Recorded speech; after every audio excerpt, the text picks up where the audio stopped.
C'était le premier jour du carnaval. Le soleil tombait à l'horizon comme une boule de feu sur la plaine. Et le vide, le froid, le vent aigre tourmentaient les rares promeneurs. Seuls des enfants couronnés d'or, masqués de barbes en coton, apparaissaient furtivement, trébuchant sur le verglas. Au début de l'après-midi, Alexis alla chercher Frédéric chez son oncle à la Villa des Buis, une demeure vaguement Louis XIII au bout d'une allée de gravier. Des carcasses de parapluies traînaient dans une grande jarre verte. Au-dessus du toit d'ardoise tournait une girouette rouillée, représentant un astronome regardant les étoiles. Frédéric habitait le grenier. Non point qu'il n'eût au premier étage une chambre confortable, mais les greniers sont l'antre du génie. Salut. Salut. T'es prêt? Oui, oui. Ça le temps, hein? Ah, tu as raison. Écoute ma voix. Allons bon, t'as attrapé un rhume. Oui, oui. Qu'est-ce qu'on fait? Je dois passer chez mon ami Théo Gardy, mais tu peux venir avec moi. Théo Gardy? Le violon zigane du café russe?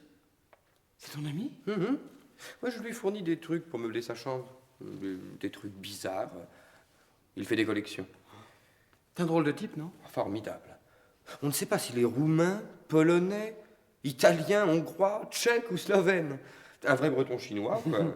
Le membre idéal pour les plaisirs de corps et... On s'en va? Oui, d'accord.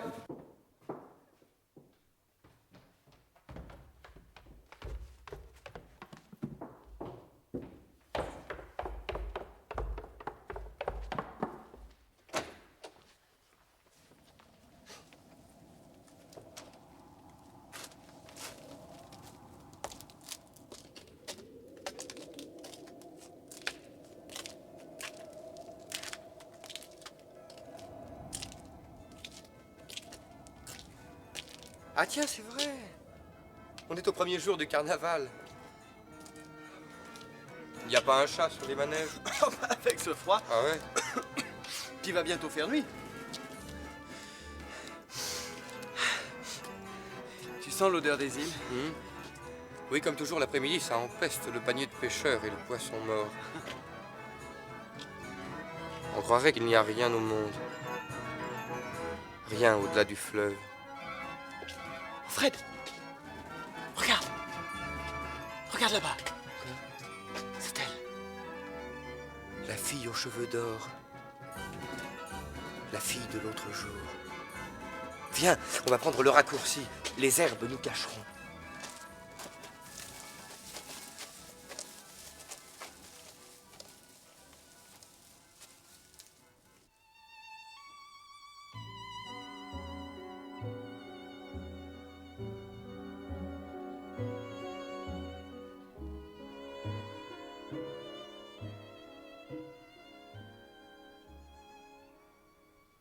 Dora venait d'entrer par la porte du vent. Elle était maigre et plate, avec des coudes pointus, un vieux pantalon de plage, un blazer bleu marine et un chandail sombre dont le col roulé faisait ressortir sa peau blanche. Il n'y avait qu'elle. Qui serait venu là, sauf elle? Sauf nous. Elle suivait le bord du fleuve. Un long moment, elle s'assit sur une pierre et jeta du sable dans l'eau avec des gestes de pitié. Elle regarda se former des figures, comme si elle eût cherché dans le reflet des roseaux l'image des jours que nous allions vivre. A-t-elle vu à ce moment l'homme du jardin noir, l'homme de minuit qui cueille des fleurs au clair de lune? Ensuite, elle prit dans sa poche des cailloux plats, choisis d'avance. Elle se mit à faire des ricochets avec une science étonnante.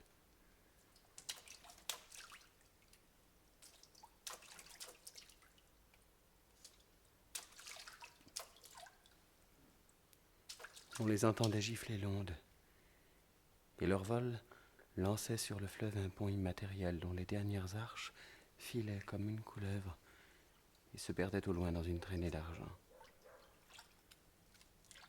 Ensuite, on la vit très longtemps du côté de l'île aux buissons, sur le ciel rouge comme une image de magazine. Ensuite, il n'y eut plus rien. De gros nuages violets se défaisaient au fond du ciel.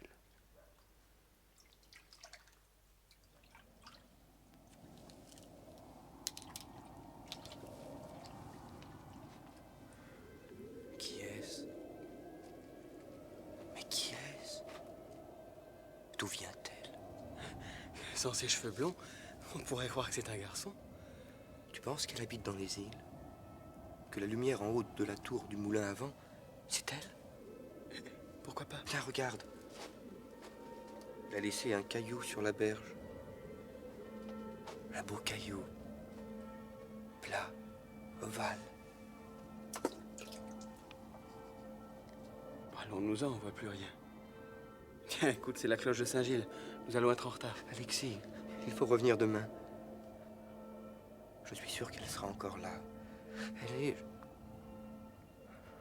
Je ne sais pas. Comme un charton des sables. Comme une fleur de tristesse. Oui. Demain, on essaiera de voir son visage.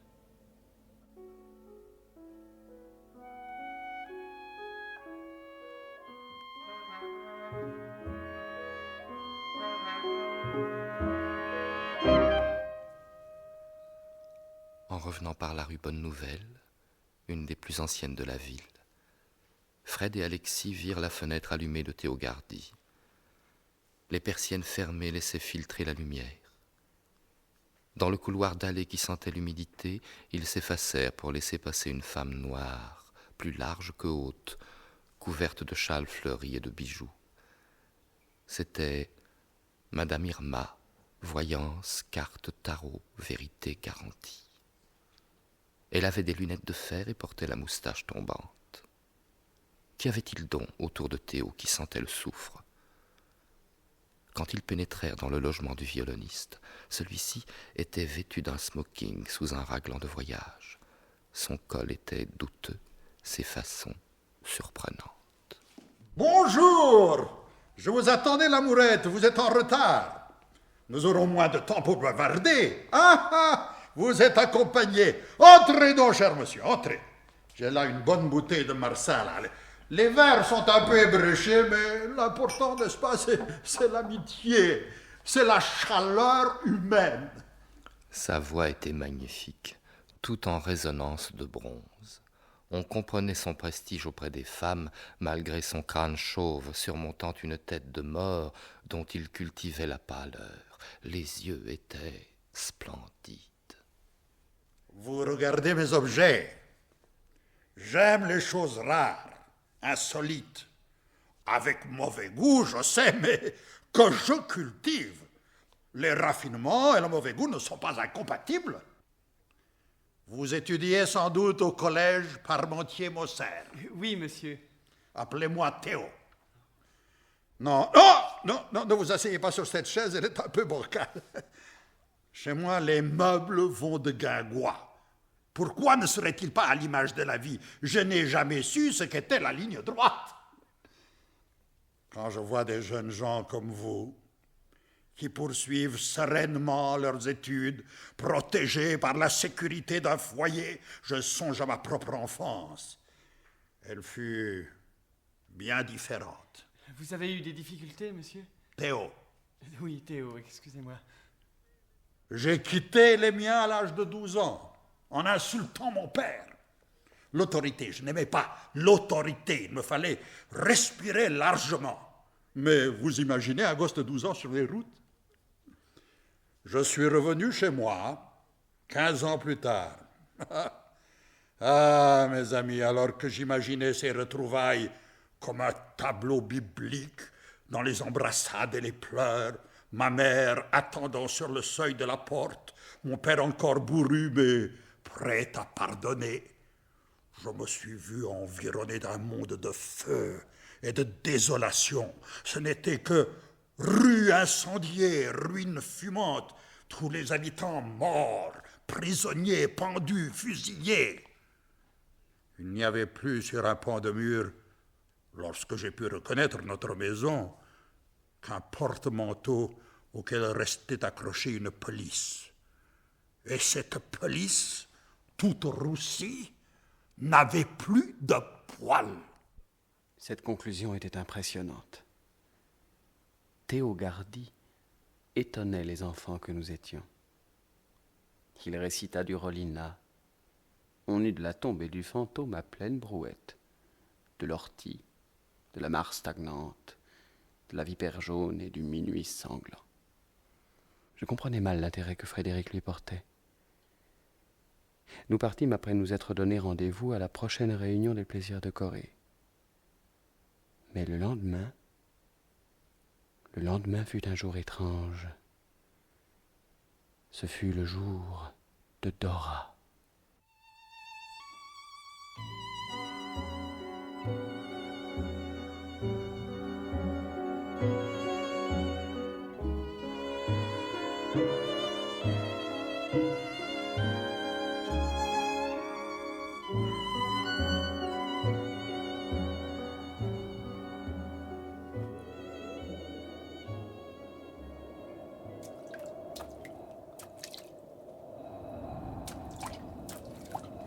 Cette fois, il faut lui parler. Elle est là, avec ses cailloux. Allons-y. Je sais pas viser aussi bien qu'elle. J'essaierai, moi. Tu crois qu'elle nous voit? Idiot. Il n'y a qu'elle et nous.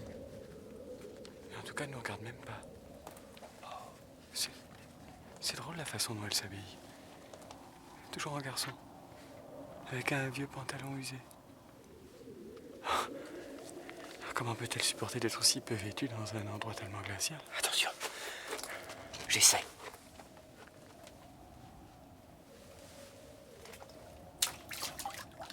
Oh, bravo. Bonjour. Bonjour.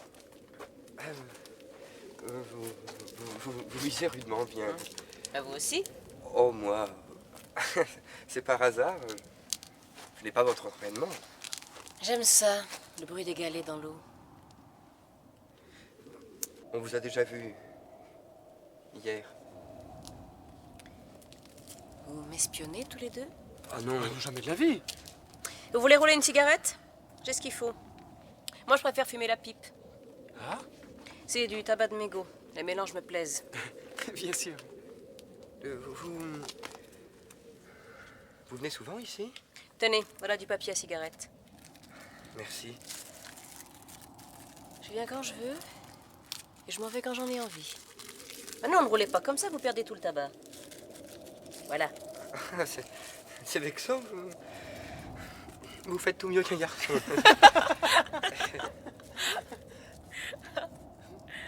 Comment vous appelez-vous? Frédéric. Et moi, Alexis. Mon nom est Dora. Oh, déjà le dernier bac. C'est l'hiver, il va bientôt faire nuit. Mais si vous voulez rester sur les îles, vous pouvez. Je vous donnerai le moyen de revenir en ville. Comment? C'est mon secret. Vous pouvez me croire, Alexis? Moi, je vous crois, mais... Oh, non, enfin, non, il vaut mieux que je prenne le bac. Bon, tu viens, Fred? Non, je reste. Ah. Bon, bien, au revoir, Dora. Bon, je me dépêche. Ciao.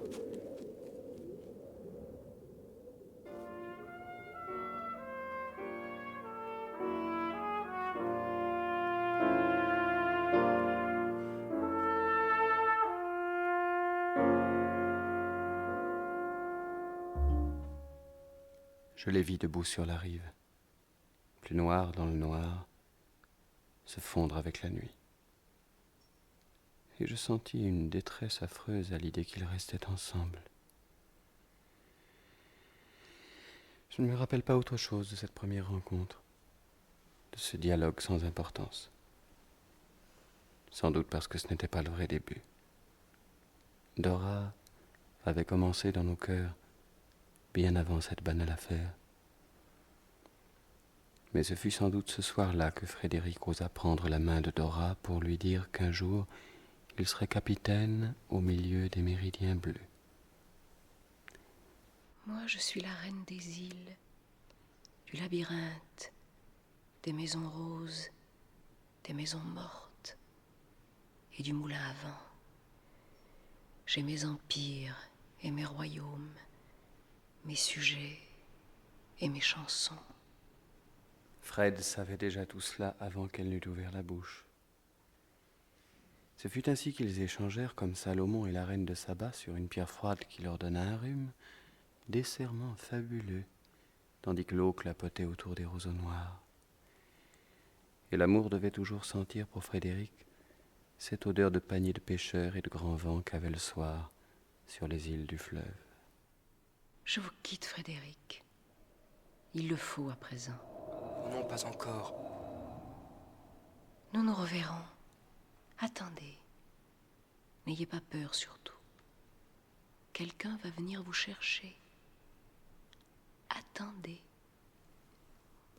Frédéric était seul. Il dut attendre tant et tant qu'il allait cesser de croire aux îles et à leurs reines, quand une lumière balaya les buissons et vint se poser sur son visage. Il ferma les yeux ébloui. La lumière venait du fleuve. Elle s'éteignit et il aperçut un enfant dans une barque.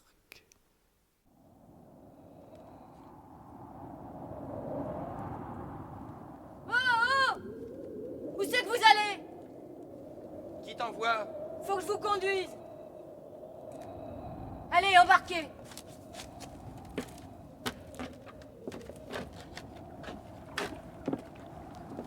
Comment t'appelles-tu? Pied-volage.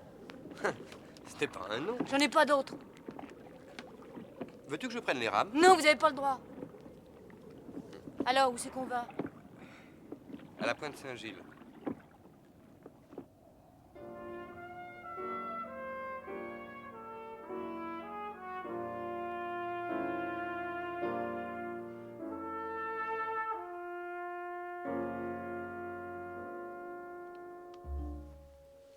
Et alors? Qu'est-ce qu'elle t'a raconté, la fille, hier soir? Oh. Rien. Oh, tu te payes ma tête. Tu es resté longtemps avec elle? Assez. Ah ben, ça te rend pas bavard d'avoir des rendez-vous dans les îles. Tu pouvais rester comme moi. Hein. Oh, par ce froid, merci. C'est vraiment son nom, Dora? Oui, je crois. J'ai l'impression qu'elle ment comme elle respire. Et puis, t'as vu dans quoi elle mettait son tabac? C'était cette bourse bleue fermée de 2 anneaux d'or qu'on a si longtemps admirée chez l'antiquaire de la rue des Ferronniers. Oui. Une bourse d'un tel prix qu'on pouvait seulement la regarder. Bon, si tu veux mon avis, cette bourse, elle l'a volée. Imbécile. C'est peut-être un cadeau. Non, du vol. Du vol, du vol. D'abord, ce ne serait pas du vol. Ah, quoi donc alors? Ce serait de la poésie. Oh, dis donc, on n'est pas dans la classe de Monsieur Ventre, hein? Reviens donc sur Terre. Mais Doras, c'est la reine des îles, du labyrinthe et du moulin à vent. Elle a ses étendards et sa musique. Oh, tu me fais rigoler avec cette fille. Une reine vêtue comme une clocharde, oui. Pour délirer comme ça, elle doit être comme la Pythie. On lui aura allumé des herbes aphrodisiaques sous le derrière. Oh, putain, tu m'emmerdes! Ah, salaud! Crétin, va! Non mais tu vas me la payer de ta grossièreté. Ah, c'est ça! Monsieur se bat comme les chevaliers du Moyen-Âge pour l'honneur de sa dame! T'es jaloux, hein? Non, bah, ça me ferait mal! Ah. Mais vous n'avez pas honte de vous battre comme des voyous! Oh, mais c'est qu'ils vont se tuer! Voulez-vous vous taire? Sale gosse! Fichez-moi le camp! Mauvaise graine! Eh bien, Alexis, il paraît que tu as vu Monsieur Panado.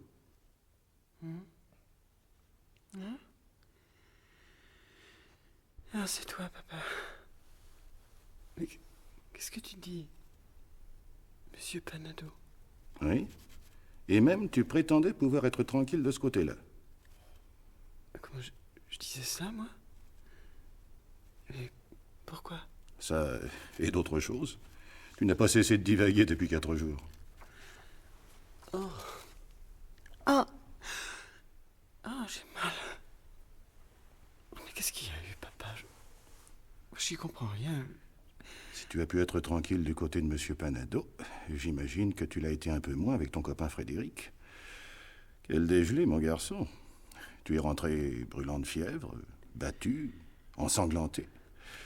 Mais l'amourette, lui, a sous l'œil gauche un coquard superbement violet. Fred? Nous nous sommes battus? Comme seuls peuvent le faire des amis qui ont tout pour se comprendre. Je l'ai blessé? Bon, un peu. Mais il est plus fort que toi, alors il est debout. Et même, il est déjà venu prendre de tes nouvelles. Parce que c'est bête. Il y a de tout dans l'amitié des hommes, même de la bêtise. Frédéric vint me voir le lendemain. Il avait l'œil et la lèvre tuméfiés. Il posa son chapeau melon sur la table, s'assit à côté de mon lit, écarta ses grandes jambes et m'entretint de choses et d'autres. Nous ne parlâmes pas de Dora. Ça s'était passé autrefois. J'étais sans haine. Ma jalousie ne s'adressait pas à lui. Il avait fortuitement incarné le voleur de rêves. Ce n'était ni sa faute, ni la mienne. D'ailleurs, il s'était acharné sur moi, lui qui n'attaquait jamais un plus faible. Il avait certainement eu là des choses plus fortes que nous. Une fatalité, comme dans les couplets de l'aveugle. Le ciel avait ce bleu d'événement, cette couleur considérable. L'amourette était là près de moi, pareille à la vie indulgente, et se tenait à cheval sur sa chaise, comme un militaire d'opérette. Il était plein de nouvelles inattendues. Théo Gardy m'a chargé de lui voler un lorgnon d'opticien. Tu sais, ces grands lorgnons qui servent d'enseigne, avec un verre bleu et un verre rouge. Pour sa collection de choses étranges? Oui, j'en ai repéré un dans le quartier des Petites Armes. C'est une mission délicate. J'espère la réussir.